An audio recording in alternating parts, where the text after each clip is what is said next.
E aí pessoal, bem-vindos ao canal Weeb Chaos, e hoje o principal objetivo desse vídeo é destruir completamente a sua infância. Se você sobreviver até o fim, já deixa seu salve nos comentários. Hoje a gente vai pegar aqueles animes que você amava, que definiram sua infância, e vamos dar uma leve bugada neles.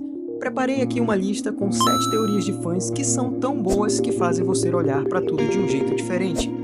Então, se você não quer correr o risco de nunca mais ver o Ash, o Goku ou o Aang do mesmo jeito, talvez seja a hora de... quem eu tô tentando enganar? Você tá aqui pra isso, então senta aí e bora assinar esse contrato de destruição de memórias. Pra começar leve, vamos com a teoria que é praticamente o pai de todas as teorias. O Ash Ketchum de Pokémon está em coma desde o primeiro episódio. Teoria 1. O coma eterno. Lembra dessa cena? O Pikachu solta aquele choque do trovão absurdo para salvar o dia. A teoria diz que não salvou, pelo menos não do jeito que a gente pensa. O choque foi tão forte que colocou o Ash num coma profundo, e todo o resto da jornada dele é um sonho dentro do hospital. E isso explica tudo. Por que ele nunca envelhece?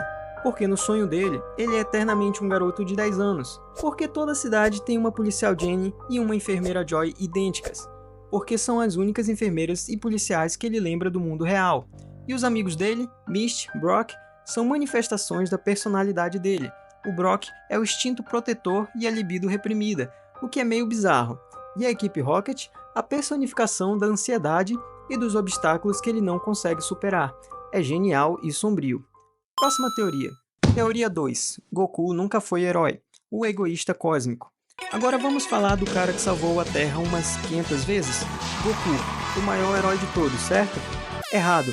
A teoria é, Goku nunca foi um herói.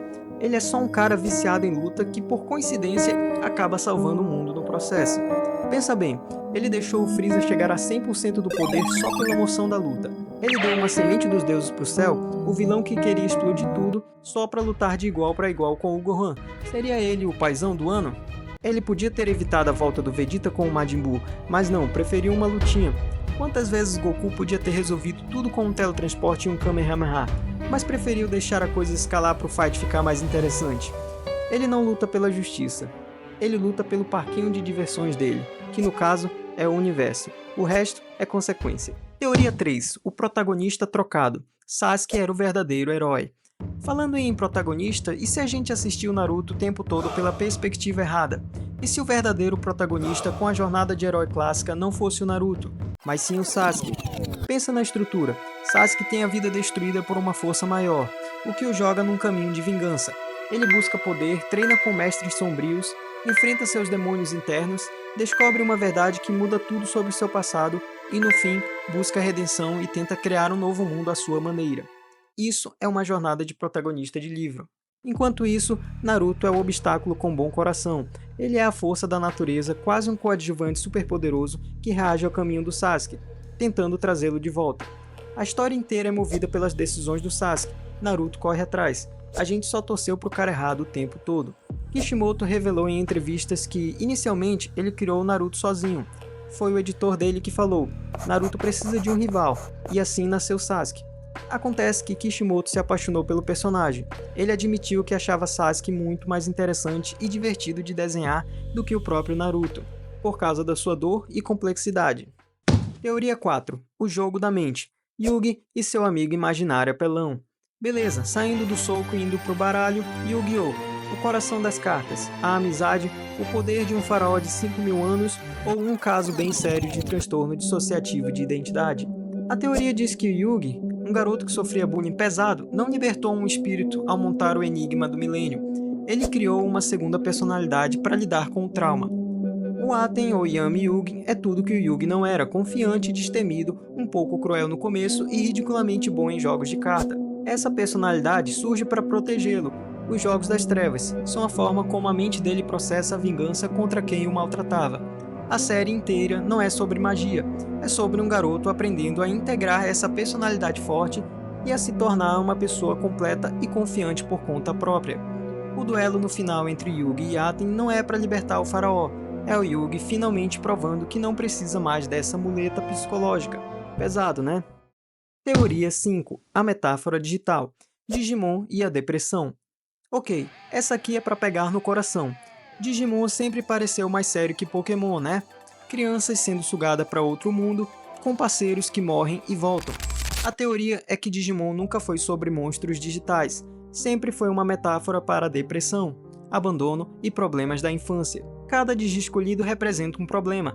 Tai e a pressão da liderança, Matt e seus problemas com o divórcio dos pais, Izzy e a crise de identidade por ser adotado, Mimi e o egocentrismo. O Digimundo é o lugar para onde eles escapam para lidar com esses traumas, e os Digimons são a personificação da força interior deles. E é por isso que os Digimons evoluem em momentos de crise emocional. Não é sobre poder, é sobre superação. Eles desenvolvem quando a criança tem um avanço, quando ela enfrenta seu medo. É uma jornada sobre saúde mental disfarçada de aventura. E o abandono no final da primeira temporada é o amadurecimento, é aceitar que você não pode mais viver nesse mundo de fuga. Ok, pesado, bora voltar agora para a polêmica. Teoria 6. O vilão injustiçado? Itachi podia ter evitado tudo. Voltando para Naruto, todo mundo ama o Itachi, o herói nas sombras que fez o sacrifício supremo. Mas e se ele não precisasse? A teoria é, Itachi poderia ter evitado o massacre do clã Uchiha. O plano dos Uchihas era um golpe de estado. O Itachi, como agente duplo, sabia de tudo. Em vez de escolher entre matar sua família ou deixar uma guerra civil acontecer, por que ele não usou o Kotoamatsu Kami, o genjutsu mais poderoso do Shisui, no próprio pai ou nos líderes do clã para mudar a ideia deles? Ele podia simplesmente ter reprogramado a liderança Uchiha para buscar paz. Ou mais simples, por que não sequestrar o pai e os líderes e forçar uma negociação com o terceiro Hokage? Por que não vazar o plano para a população, expondo a liderança Uchiha e isolando os radicais? O massacre foi a solução mais extrema e talvez a mais fácil para evitar uma guerra aberta. Mas com o poder e a inteligência que ele tinha, existiam outras saídas. Talvez a decisão dele não foi tão heróica, mas sim a escolha de um soldado traumatizado seguindo ordens. É claro, a gente não pode esquecer que ele tinha apenas 13 anos na época. Teoria 7. Os vilões eram os heróis? A Nação do Fogo estava certa.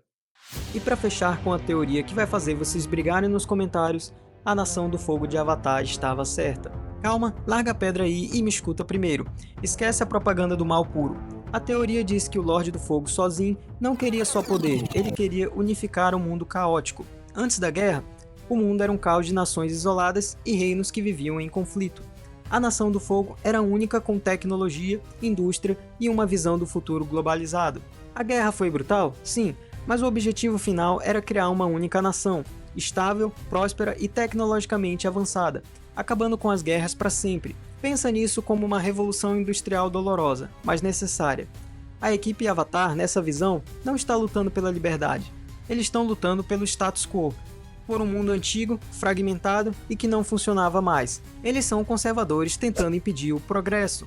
A guerra não era sobre bem contra o mal, era sobre ordem contra caos. E talvez, só talvez, a gente estivesse torcendo pro lado do caos o tempo todo.